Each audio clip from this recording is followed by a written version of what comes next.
Okay, today we're going to dive deep and we're going to go in depth on the topic of burnout and what to do when you notice that your partner is suffering from burnout and how to help them. Now, I've made a couple of videos on this before, but there's been some new research that's come out, and there's been some new techniques for helping people with burnout. So I wanted to touch on this again. Now, I've prepared a lot. I've got some notes right in front of me here, so please forgive me if I look away every now and then, but I can't remember things as well as I used to. But, so yes, today it's all going to be about burnout. We're going to talk about what burnout is, what it looks like, how you identify burnout, because that's a critical piece. That's the first step in understanding what's happening between you and your partner. Then we're going to go through the techniques for helping your partner with burnout, getting over it, as well as your own self-care routines, because taking care of yourself during this process is just as important as helping your partner. If you're not able to stand up to the situation, it's just going to put more stress and add a little bit more energy to the problem, and we don't want that. Okay, so getting right into it, I've got about 20 different topics I want to cover. This might be a little bit of a long video, but here we go. Now, as I mentioned, the very first thing is to identify what burnout looks like, because your partner's not going to come home one day and say, hey, oh, wow, I'm off. I'm burnt out. This is why things are strange all of a sudden. That's just not the way it works. No, burnout looks different from an emotional point of view, a physical point of view, and a behavioral point of view. Now, emotionally, your partner is going to be feeling signs of or feelings of detachment. They're going to be feeling irritability, like a sense of failure, or a sense that they have decreased satisfaction in everyday things. Then this translates physically into things like chronic fatigue, headaches, changes in sleep or appetite, frequent illness due to a weakened immune system, those type of things. And behaviorally, you're going to see withdrawal. Your partner is going to withdraw from you. They're going to withdraw from the things that they used to enjoy. They're going to become isolated from friends and family. They're going to procrastinate a lot more, and they're going to have decreased productivity. Now, just from my own experience, because yes, I've suffered burnt out as well as I've had a partner that suffered burnt out. What this really is going to look like is you're going to notice that your partner is becoming a lot more irritable, and they don't want to do things. That's what this all translates into. And it's going to be tough at first to figure out, hey, are they sick? Is it something I did? Was it my fault? No. As much as we want to believe things are always about us, it's not going to be about you. It's going to be something they're going through. And so you have to kind of observe, notice what's going on, just think about it for a little bit, then try to communicate with them and understand what's happening. So sort of verify your suspicions. And this is the second point. When you noticed increased irritability and let's call it procrastination, where they just simply don't want to do anything, lethargy. In my case, it was lethargy. A lot of just, I don't even want to get off the couch. When you notice that, you need to talk to your partner and find out more about what's going on. And in order to do that, you have to create a safe space for communication. And that's what the second point's all about, is opening up a line of communication so you can talk to your partner and figure out what's happening, what's bothering you, how are they feeling, what are they thinking. None of us are mind readers. As much as we want to be, or as much as we think we know what they're thinking, we're usually never right. Honestly, in 95% of the cases, if you think you know what someone else is thinking, you're probably not right.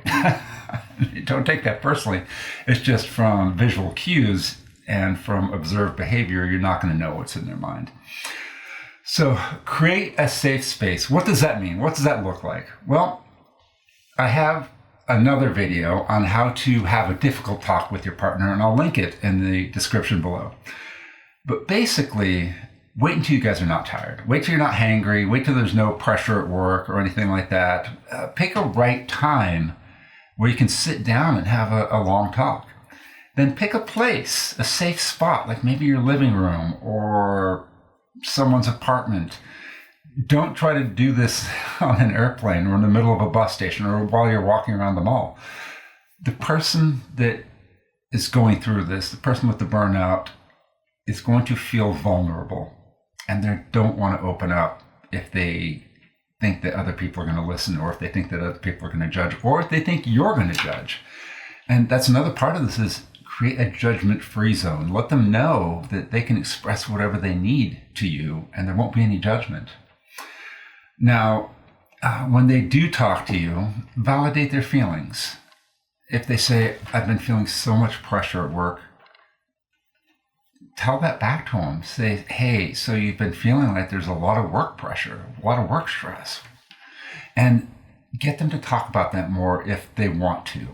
But the thing is, let them know they're heard. Everyone wants to be heard when they have a problem. And that's the big step here, is creating a safe space, hearing them, acknowledging their feelings. And that's going to go a long way in letting them open up and tell you what's happening. Okay. Now, when they do talk to you, not only do you want to hear them and validate their feelings, but you want to express empathy. You want to let them know that maybe you don't necessarily understand. That's not the right word, because no one can truly understand what someone else is going through unless they are that person. But you can sympathize with that. You can have empathy for what they're feeling, and you can let them know that you're really sad and sorry to hear that they're suffering so much. That's perfectly acceptable. You don't want to do things like minimize their feelings. You don't want to say something like, oh, it could be worse, or wow, oh, don't worry, you'll get over this, or it's not really that big of a deal.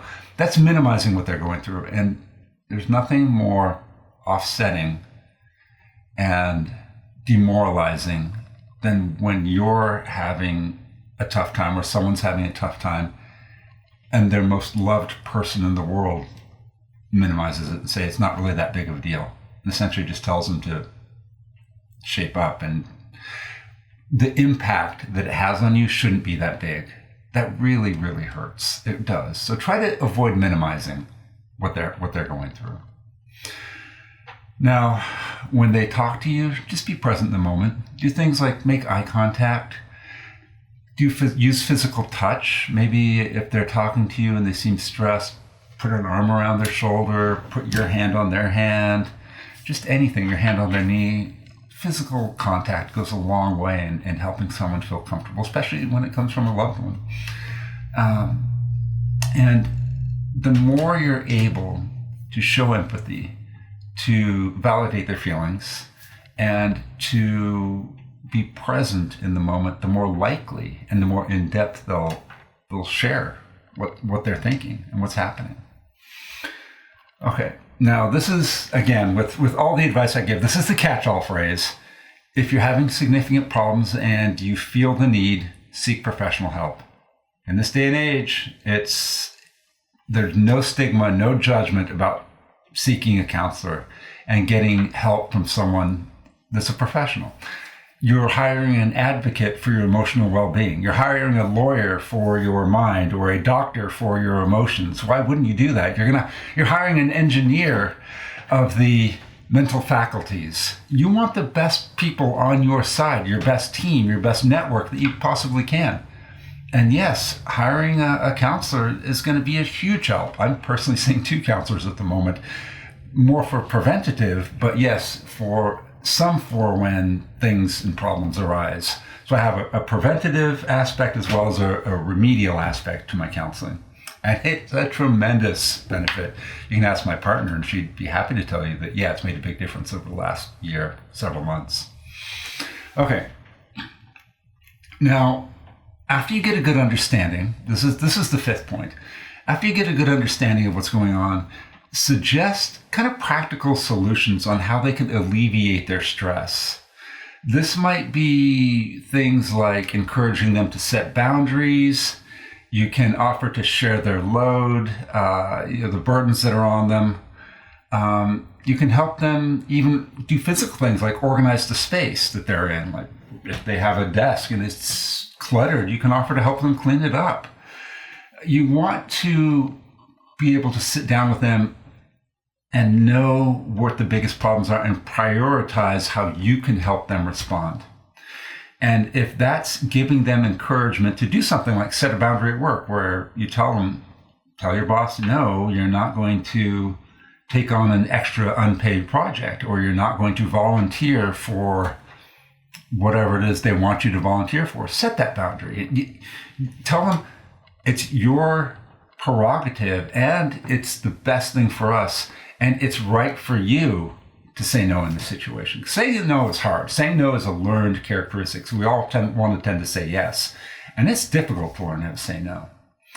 Then when I say things like you can share their loads, you can, if they do vacuuming every day or if they do the dishes, you can offer to do that for them. Offer to pick up the kids if you guys have kids more often, or offer to be the one that takes over the bills. Just anything you can think of that they usually do, if it's just temporary, and even if it's not temporary, let's put it that way, even if it's not temporary, and if it's more of a long-term shift, it can really help them out. Now, going along, let's start thinking about things that are more of a high-level view. Okay, we're going to be thinking about things that you can start changing that are going to have an indirect effect, well, actually a direct effect, but are indirectly related to burnout. And more specifically, I'm talking about how to promote healthy lifestyle choices. Okay, so this is going to come down to what you hear all the time from everyone about any sort of problem is you want to see if you can increase their exercise or your exercise. See if you can have a more healthy diet and make sure, and this is my own personal observation coming from my own experience, sleep for me is the number one biggest thing to changing mood. If I have proper sleep at night, I feel like I can handle anything. If I'm short 2 or 3 hours, especially 2 or 3 nights in a row, I'm done. I'm about as useful as a dead stump in the forest. There's no point. I mean, really, I need to take a nap. And everything feels much worse. Emotionally, physically, my outlook drops. It's just terrible. If I am tired, I'm a cooked goose, basically. So try to encourage them to get sleep, eat healthy, get some exercise, as well as maybe think about, are they drinking too much? Are they using substances? Because everything will have an effect on health, and it may not seem like it, but the more you can do from every aspect or every component of being healthy, the more of a cumulative effect it will have. So for example, if they don't want to change their alcohol usage, but they're willing to eat a little bit more healthy or have more sleep, that's going to help. If they're willing to only have more sleep, that's going to help. If they're willing to do nothing but not drink as much, that's going to help. Any one of those is going to make a big difference in terms of helping them handle the stress related to burnout. All right, now I'm going to talk about some more kind of general tips that will work in this situation. And specifically, that's going to be mindfulness. I've mentioned this in several other of my videos, but the idea of recognizing when you're encountering a difficult situation or when you're having a feeling, any feeling, just recognizing that feeling creates an emotional barrier around it and gives you space to be able to handle that feeling better. So for example, if my child comes over to me and takes my hot cup of tea and dumps it on my foot, I'm going to feel some pain and aggravation. And I can choose to react to that. And in fact, it's very common to react and yell at them or say, don't do that, or get mad or anything. But if I learn to stop and say, I'm feeling pain, I'm feeling some aggravation, that causes a break in the emotional chain that will result in an expression of anger. And it provides distance in my head from what just happened and that feeling, between that and my rational, logical prefrontal cortex, the part of my brain that makes the emotionless decisions. And when that happens, when I have space, I can step in and make a more wise choice on how to respond. I don't have to just reach out, grab the cup, throw it through the window or anything like that, or yell at my child or do something that I would later regret. I can think about how to react to that. So when your partner is stressed or burnt out, encourage them to just stop for a minute and tell them, when you're feeling burnt out or when you're feeling stressed, pause and label it. That act alone will go a huge way in helping them deal with the stress that they're feeling.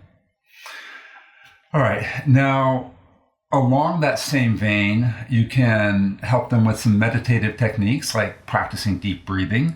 You can encourage them to get massages. Like what works for me really, really well is I love massages, especially along the back and like along the back of the legs and the calves. I don't know why, but that makes me feel so much more calm coming out of massage than many other things.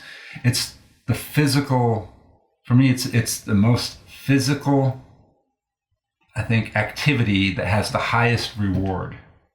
That makes sense? So it's the one thing that I can go that involves physical touch that makes me feel the best is having a massage. Second to probably going for a run. Going for a run is second to that. Like if I go for a run, I feel good. Those endorphins feel great, but it doesn't last quite as long. Now, let's talk about, actually, you know what? I have to go pick up my kid right now. I have to go pick up kiddo from Montessori. So we're going to stop. And then when I come back, we're going to get into topic number 8, which is how to foster a supportive and positive environment. And we're going to talk about like the physical changes to your environment that you can do that will help actually with relieving some of the burnout stress. But I got to take off. Back soon.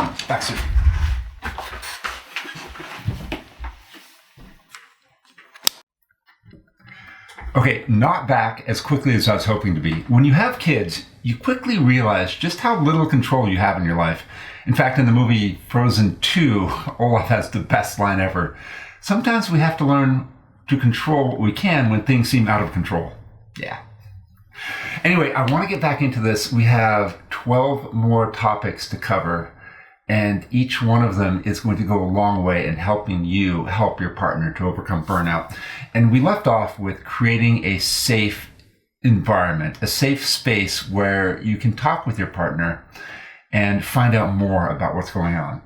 So what you want to do when you have a conversation with your partner, you need to foster a communicative environment for them to sit down and just simply tell you what's wrong. And what this looks like is it looks like creating a space that's not cluttered. A tidy space can reduce feelings of chaos. And you want to try to limit noise in the environment, as well as incorporate calming elements such as candles, or even open a window for some nice natural light. Try to set up just somewhere comfortable where you think they would be happy to sit down and just have a heart-to-heart with you. Then when you talk with them, next tip, avoid pressure. And I've said this in the past, and I'm saying this again in different ways, but you don't want to pressure them or give them ultimatums into feeling better. You don't want to say anything like, oh, you're feeling burnt out? Well, just snap out of it. Or you have until Monday to figure your stuff out. That's going to make the problem so much worse. It's going to work against you if you try to introduce any element of pressure, because that's the last thing they need right now. They're already at their wits' end. They have tried so hard to overcome all the stresses on them already. It's impossible to explain or to put into words what they've already gone through, just simply to try to accomplish their goals. And adding one more thing, adding that pressure, they don't have the bandwidth. They just simply can't. They cannot do it. It's like asking me to go out and bench 500 pounds. It's not going to happen. Then, while you're distractions. Remember? Okay, so that's a perfect example of trying to eliminate distractions. I've got my cell phone down here and I'm just turning off the notices and reminders that I see popping up. This is a perfect example of why you need to eliminate distractions in your environment when you have a conversation with them. You don't want them glancing away or looking down or anything like that. But I do have this out because I'm waiting for a message from Benton's teachers today. So I apologize for this. I'm sorry. It's a time-sensitive situation. He's at school again right now, and this is the only free moment I have to film this and to put this into words. Okay. Now, while you're helping your partner work through burnout and throughout this whole phase, whenever possible, engage in some quality time together. And that's more of strengthening the relationship. You want to be able to maintain bonds and keep communication open and have love. You want to maintain that feeling of love between you two. So do things you enjoy together, like go for a walk in nature. If you guys enjoy a hobby together, engage in that hobby. Sit down and watch a movie together. Just anything that brings you that time with your partner. That's what we're really trying to stress here. And it doesn't have to be, and in fact, it probably shouldn't be a time where you try to work through this burnout. It shouldn't be a constructive, sit down, let's talk about this while we fish type of thing. It's just, let's go fish. All right. We'll be out there and then come back, or let's go for a walk on the beach or sit and watch the sunset over the mountains. Just anything. Just do it together and have that time, that quality time. That's really what we're going for here. Now, throughout the whole burnout period, while your partner is going through this, you want to encourage social connections. This is tip number 11. You want to stay connected with friends and family. You want to try to join support groups, and you want to participate in community activities. And the reason for all of this is it can eliminate or at least reduce feelings of isolation.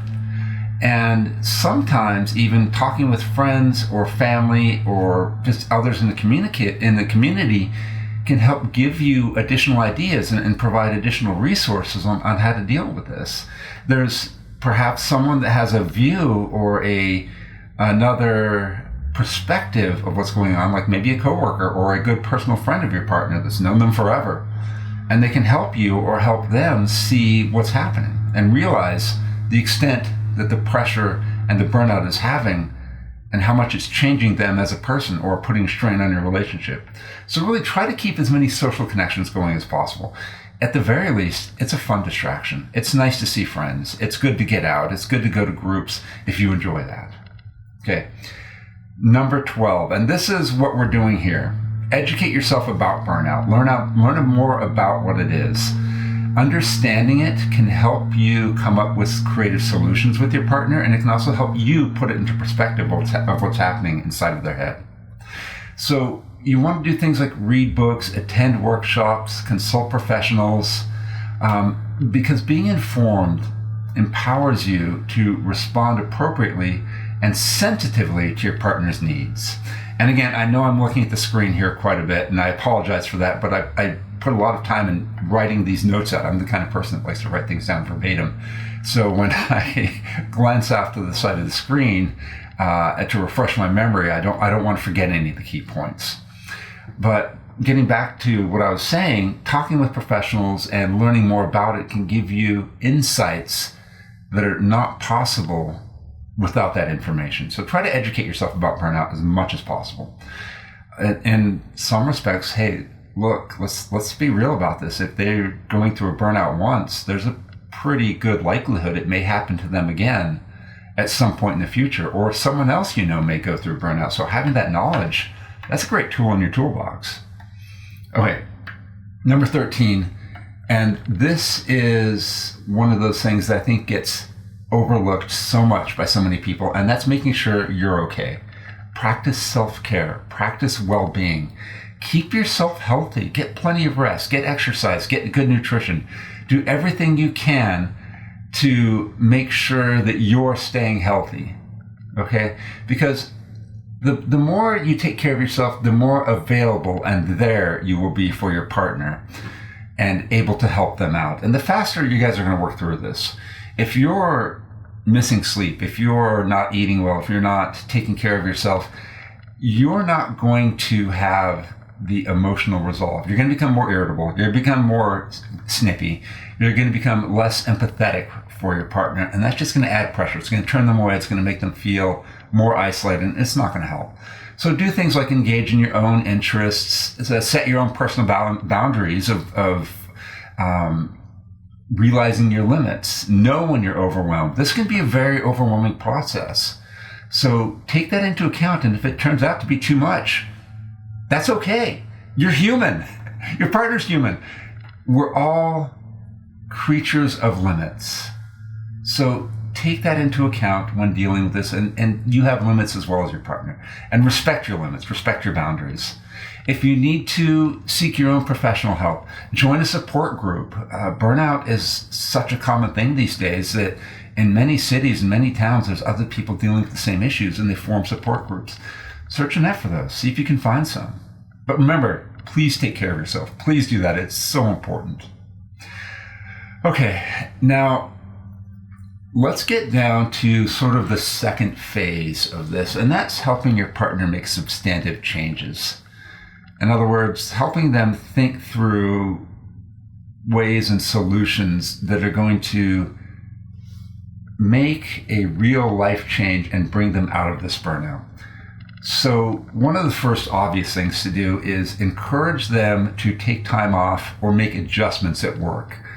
Most likely they are suffering burnout because of a high workload combined with a lot of personal stressors, a lot of personal responsibilities that are difficult for them to deal with and are overwhelming them.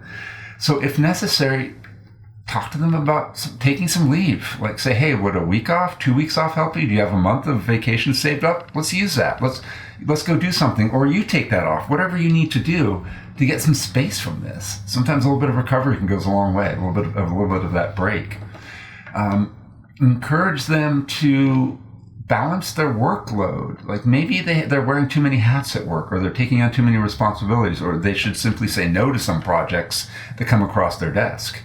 Talk about that option with them. Help them explore it. Again, don't be pushy, but discuss it with them. Talk to them about perhaps taking flexible work assignments and adjusting their at-work schedule. If they're at work full-time plus, maybe they should drop down to part-time. Or perhaps if the office or their employer offers it, they should take the opportunity to work from home more, or work different days of the week that will line up with their personal responsibilities. I have some friends, I have some friends right now that work 4-10s, and they're having to adjust the days that they work in order to be there for their children who's in the same class as Benton. So it's a lot of stress on them right now to get their child to preschool and then go to work and then be available to pick their child up. So they're switching the days they work from less from the weekdays more to the weekends, and that's going to take a lot of stress off of them.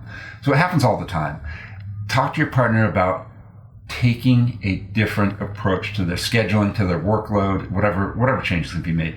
And if anything, hey, do they need to change careers? Do they need to change jobs? That's a big decision. But I've also had friends that have done that as well. In fact, I had a friend who was an attorney for 3 years, decided that he really, really didn't like it, worked in family law here in Oregon, quit.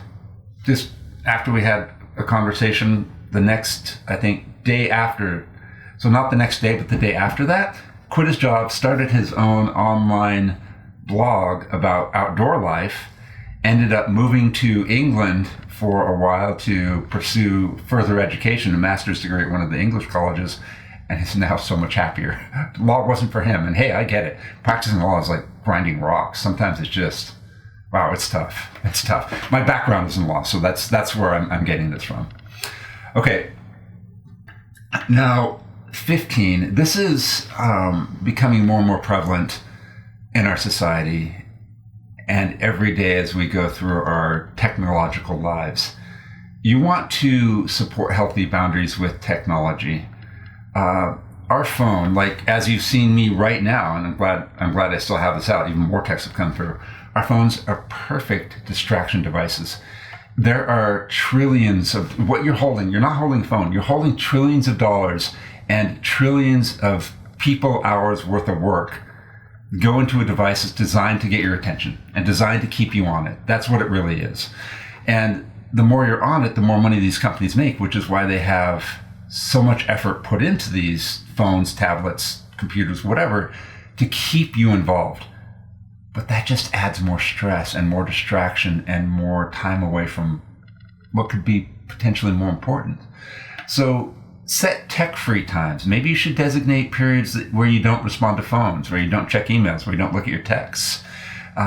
Manage your notifications. Have your partner manage their notifications on their phone. Maybe turn them down. You don't need to know every time Amazon sends you a recommended shopping idea, or hey, only 125 more days until Prime deals, things like that. Encourage mindful use. Yes, technology is necessary, but we can be more mindful about it. Kick it out of your life just a little bit more. That may help, if appropriate in your situation and your partner's situation, that may help reduce some of the stress.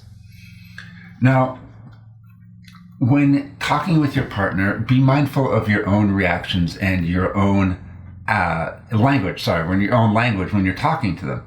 You also want to be positive, you want to express encouragement, and you don't want to blame or criticize. So, for example, when you're talking with your partner and they're talking about what they've been through in this process and what got them to this point, you want to highlight their strengths. If they say, I've been working 2 months on this project, or something like, for the last year, I've felt so overwhelmed by XYZ. Instead of saying, wow, you've really, been under this, stressed out quite a bit. Say something like, you had the resilience for a whole year to deal with this problem. That's amazing. Or you've been able to work through that project for 2 months, even though it caused you all that stress. That's solid. You've got more inner strength than you realize. Build them up. Focus on the positives. Take anything negative and figure out what the positive side of it is and communicate to your partner. Let them know what a good job they're doing. It's not going to help to criticize them. Trust me, that's going to make them feel worse. You really want to highlight what they're doing well. And the more you highlight what you highlight, this is actually pretty important. What you highlight is going to be what they focus on. When someone highlights what I'm doing well, that becomes the front of my mind, like, oh, I'm really good at remaining calm in a situation. Whenever something stressful comes up in the future, I focus on remaining calm in that situation, and I actually remember the words that person told me. It makes a big difference on where my energy goes based on the building up and the positive comments that people give me. So keep that in mind. If you want to sort of direct your partner in a certain direction and help them reinforce certain skills, compliment them on it. It's a really good thing to do. Now, again, this is going to be a slightly different form of the next point, number 17. This is going to be a slightly different form of what we talked about in the past. You want to encourage them not only to participate in hobbies and activities that they enjoy, earlier we talked about getting them to do that, but you want to encourage them to figure out how to enjoy those hobbies and activities more. It's one thing just to say go out and tell them, go out, fly your drone, or build that model tank, or read your book, take some time off, do that stuff. It's very different to say, hey, what can you do when you're out flying your drone that would make you enjoy it more? How can we take it to the next level? What books would really bring you the most happiness? What do you really enjoy reading? Things like that. Encourage and stress for them to try and develop new ways to extract more enjoyment out of those hobbies. The more enjoyment they get, the more quickly the stress will sort of dissolve and abate from their consciousness. Activities, especially enjoying activities, can reignite passion in them and help a person break from the stress of what's causing them to be burnt out. All right, number 18, this is, it is monitoring. I mean, there's no way I can dress it up. Monitor for signs of worsening or for signs of improvement. You want to sort of set snapshots, like how are they doing on a Monday? How are they doing on a Wednesday? How are they doing on a Friday? Make mental notes or even write it down, what you observe and how you believe they're feeling, and see if the trajectory is trending up or trending down. And that's a good way to keep track of the progress, because obviously if there's warning signs, if there's negative things happening, if they seem to be getting worse, you need to step up the efforts, encourage more professional help, do more research on your own of what you can do to help them out, have more conversation with them. Look for things like increased withdrawal, more hopelessness, talk of self-harm, especially self-harm. Then if something like that comes up, you need to go outside and you need to seek professional help right away. I mean, we're talking the red line here. We're talking like if that line is even looked at, it's time to call in the cavalry.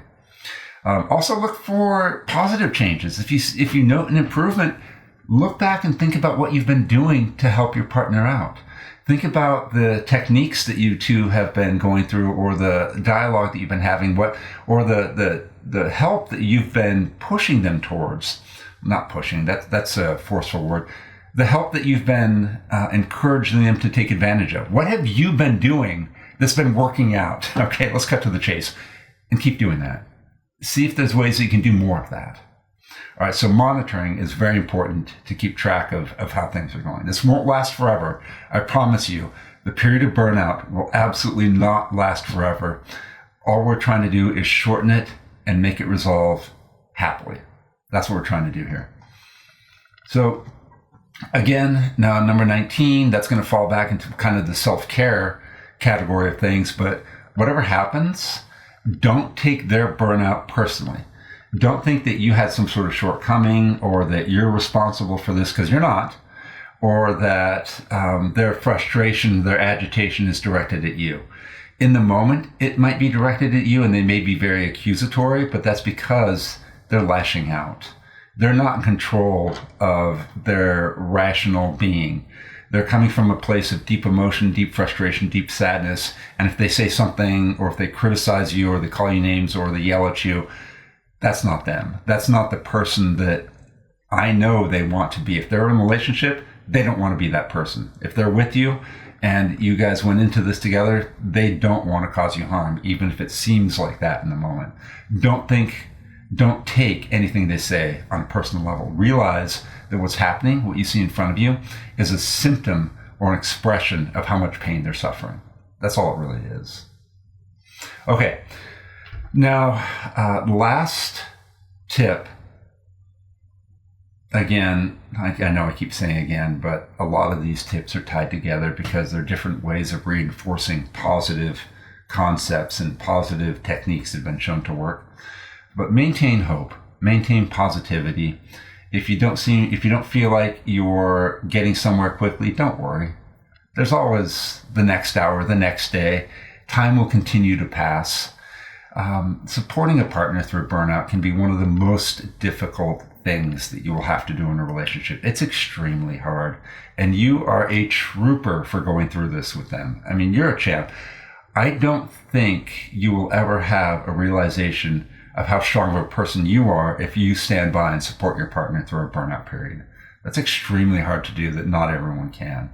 So congratulations. Good job on your hard work, and maintain positivity. You're doing a fantastic job. You really are. Remember that you play a very significant role in their recovery. They're not able to recover from this by themselves. If they were, they wouldn't be here. But you as their partner, you're allowing them to, at the very least, greatly shorten the time that they're spending in burnout. At most, you're helping them turn this completely around, and they would not have been able to do this on their own. So you're instrumental in their recovery. And do recognize your own personal boundaries. Think about getting professional help if you need an ally with you in this struggle. But always think positively and tell yourself, because it's true, eventually it will get better. It's just a matter of when. And at some point in the future, this period of burnout will be over. And you have to keep that in mind and keep telling yourself, what do I want us to look like when that happens? All right, good luck. Please, if you have any questions, drop them in the comments. I will be happy to help you through as much as I can. And good luck. Keep up the good work.